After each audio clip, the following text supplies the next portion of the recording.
Alright guys, so I just called the cops in the store. It's right behind me here. They should be here pretty soon.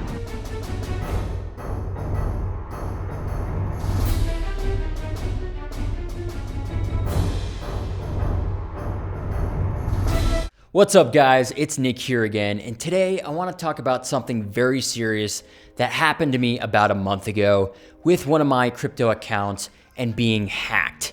Now this is a very serious matter, and I kind of went on this huge adventure to try to figure out what was going on, and just a crazy story ahead here, and I just want to talk to you guys about what happened and share my experience so it doesn't happen to you, and if it did happen to you, what some of the steps that you can take and hopefully get things resolved as well. So stay tuned and let's get right into it. Now, if you guys have watched some of my other videos, you can tell that I have Coinbase, the crypto exchange Coinbase, and I showed people how to buy and sell on there.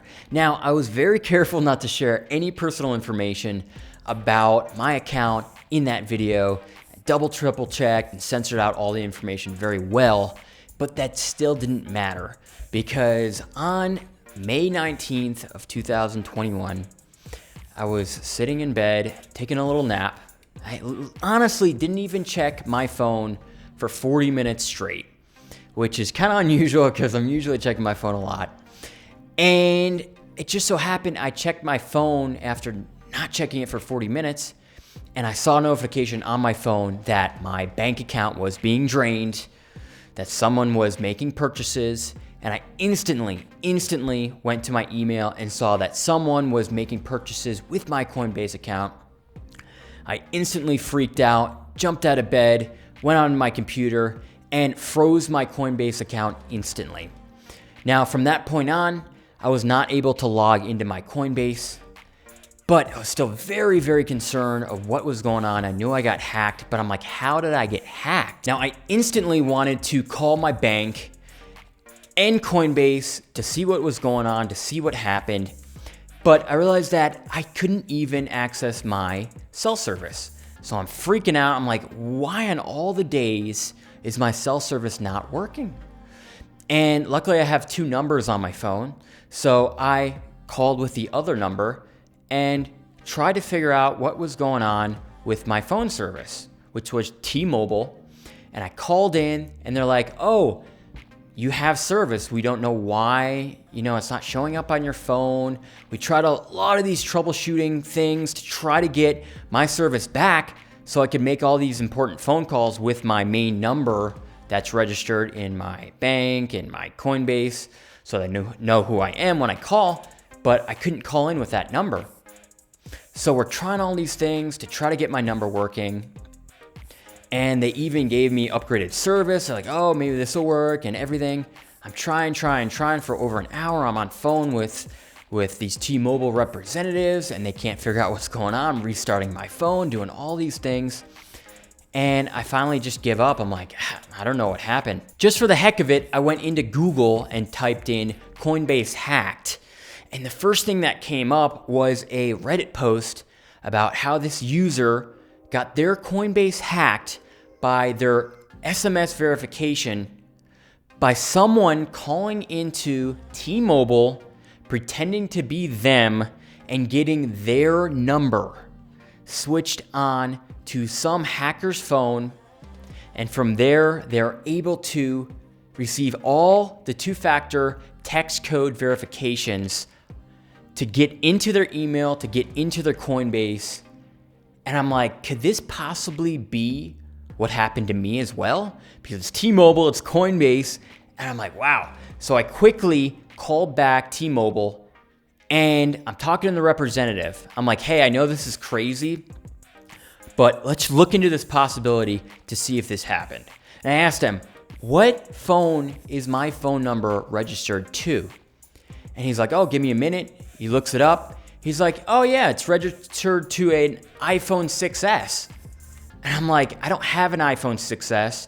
I have an iPhone XS, and it's a eSIM. It's not even a physical SIM. It's an electronic SIM, and you scan it into your phone.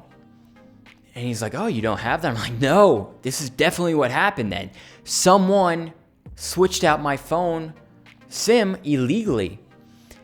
And I'm like, quickly switch it back to my phone and let's get this taken care of because he can still receive all the codes in my accounts and everything. So he quickly switches it back. I get full control of my number. I'm like, don't ever allow someone to switch this out again.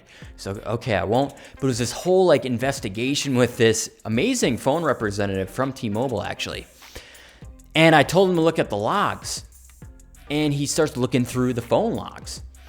And it turns out that some T-Mobile representative in Houston, Texas at this store swapped out my number to some other person's phone, and it appeared from the log that they did it in that store, that this employee actually did it in the store. And I'm like, wow, this is great information. I'm like, can you give me like the address of the store and everything? He's like, yeah, I have it right here. I have the employee's number and everything. I'm like, wow, this is amazing information. And so I wrote it down and everything. I'm like, wow, this is a really great lead. And what should I do from here? I'm thinking. And the funniest thing was I already had a flight booked into Houston. So it was a really weird connection. I'm like, why did this happen in Houston when I already booked my flight there about a week earlier? I'm like, this is really a weird connection.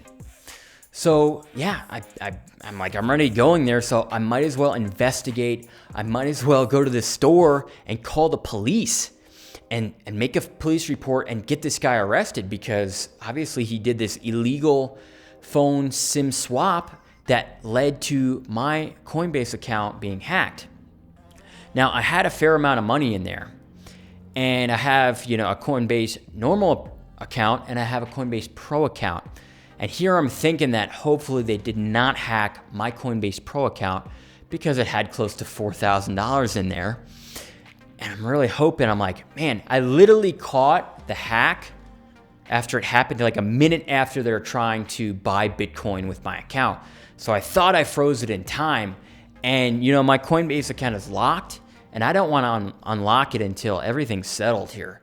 So I didn't unlock it for days. And they have this whole verification process that you need to upload a selfie and claim that you switch your passwords and everything, which from Coinbase's perspective was pretty good.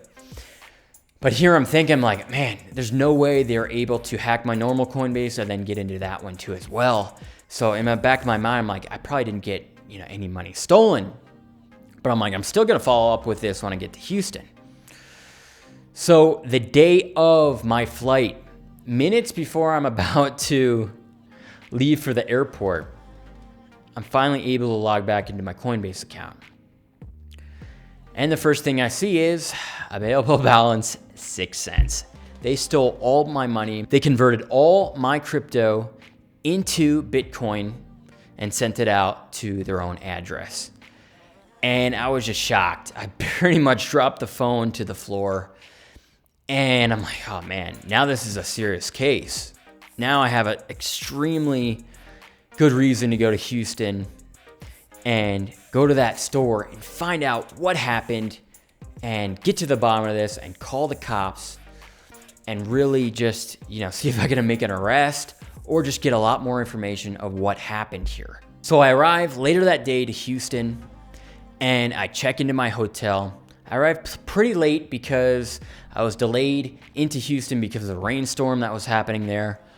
So I didn't really want to do this whole adventure that same day because it was late in the day. The store was about to close anyway, the T-Mobile store. So I basically just did as much information as possible. I did call the police office and they told me that I had to do a police report from New York, where I'm from. And I'm like, there's no way. Like, the culprit is here at the store. I have his ID number. I have his name. I have the store's location. I'm not giving up. I even went to the police department there and they were closed too. So I'm like, nah, I'm going to wait until tomorrow. And I'm not even going to go up to the police department in that region. I'm just going to go to the store and I'm going to make a phone call to the police when I'm there and say what happened and try to get an officer there and help me out with this whole case and try to make an arrest in the store if this employee is still there. So guys, I'm going to show a few videos that I took in Houston right now, and I'll be right back. What's up, guys? It is the second day here in Houston, and I'm going to be going to the police station and trying to go to the T-Mobile store where this whole SIM swap thing happened. Let's see what happens.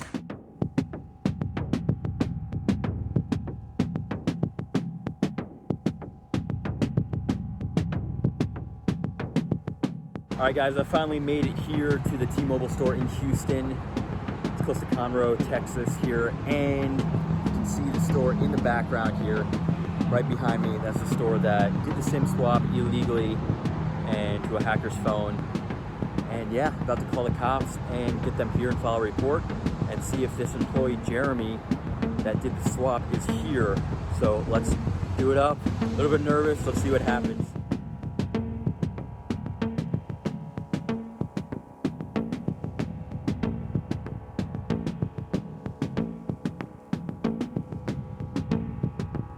Nice officer finally came through and I explained the whole situation to him. Now he's going to go in the T-Mobile store as we speak and see if Jeremy's there and see what we can do and make some arrests or some complaints here. Just went inside and yeah, let's see how it goes. He has crypto himself, so he understands the situation, which is pretty crazy. Yeah, so there he is inside talking to the employees. Hopefully Jeremy is there.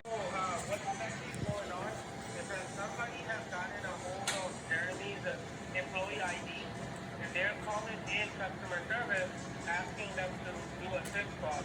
Now the problem that we're running it's possible. is that A couple of months ago, or not a couple months ago, all of our employee credentials have been getting locked out. Someone hacked T-Mobile recently within the past few months. So that's what's probably going on. It possibly could be, yeah. Are you the account person or I'm the account. That's my number, you know. And literally I was home and I started getting text notifications on my bank account being drained. So where's Jeremy? I don't know if you know about Coinbase or physically, is it a physical ID? All right, guys. So we're here. We just investigated the store, and I think that someone called in because Jeremy's ID was breached. So someone called in with his name and ID number, and that's how they're able to do the switch. And we don't think Jeremy is actually, culpable of this crime here. That it did get leaked, and someone's using his information to try to make it seem like he did it. But someone else actually called in the store as well, saying that they traced it back to the store. So I think the leak came from the store. I don't think they did it, but we're gonna look into it a little bit deeper. And I do have very nice Officer Becker here doing the police report, and it's been very nice with the case so far. It's been very helpful. And yeah, let's get to the bottom of this. I'm gonna be contacting the authorities as well, the FBI and all these departments that look into the crypto scams and track Bitcoin addresses and everything like that. And yeah, just overall pretty crazy that they hacked Jeremy's ID and used it to call in from another location and do the swap. It's pretty advanced stuff. But yeah, Officer Becker was amazing throughout the whole thing. Nice young guy, and he knew about crypto and he was very understanding of the situation and really helped out and really cared. So yeah, hats off to you, Nate, if you're watching. And yeah, just a crazy situation that we're gonna get into the bottom of this and hopefully get my money back from T-Mobile. We'll see. No guarantees, but maybe we'll catch some scammers. We'll see. So yeah. So guys, welcome back. That's pretty much happened throughout the whole interaction, and I was nervous the whole time going there and calling an officer there to help me out. But luckily, I got an officer that was really amazing, Officer Becker. And just the whole experience, he wrote an amazing police report of what happened. And we found that Jeremy wasn't even in the store when this happened. So pretty much we checked the cameras and everything, and he wasn't even there. And this didn't even happen in the store. So it turns out that all these employee numbers at this store got leaked to a hacker. T-Mobile had this whole internal leak to hackers and the dark web, and leaked my information because I never got any of this information out publicly on the web. So they had all the information they needed. They basically, all they needed to know is that I had a Coinbase account, and they could easily find my email and phone number from that. And from there, they could find out, what service provider I had. And it was very easy for them to call up and say, hey, yeah, I'm Jeremy from this store in Houston, Texas. Let's do this swap over. And, these people that work at T-Mobile don't know any better, or, whatever happened, or they got bribed or whatever to do this swap, or they just had their authorization because they thought I was a real employee at the store. But it turns out it was just leaked employee numbers. So Jeremy was not at fault at all for this happening. However, T-Mobile was at fault. They did not protect my information well enough and their employees' information. And so this pretty much happened, and it was all T-Mobile's fault. All T-Mobile's fault. So, I have the police report. My trip out there was very valuable. Officer Becker wrote out a great police report. I'll show it somewhere in here if you guys want to take a look. I'll censor a lot of the information, personal information. But with that information, guys, I had a case. I had a case against T-Mobile because this was not my fault. The only way they got into my email, they got into my email first. They got into my email only by using text verifications. They never knew my passwords to any of my accounts. So basically, in an 11-minute span, after they got my SIM card and number switched over to their phone, they immediately got the text code verification to break into my email. And from there, they were able to receive all the communication from my Coinbase account, and they reset my password from Coinbase to my email. And then once it was reset, they were able to log into my Coinbase using the two-factor authorization through text SMS. Got in my account pretty easily, converted all my crypto into Bitcoin and sent it out very quickly. They're very fast in doing it in my Coinbase Pro account. And from there, they decided to go over my normal Coinbase account and started buying Bitcoin there. Now, they weren't able to get that Bitcoin out of my account, and it stayed in there. And that's how pretty much I knew about it, was my bank account was being drained by all these transactions. So by knowing that T-Mobile was completely at fault for this whole thing happening, they didn't protect their customers well.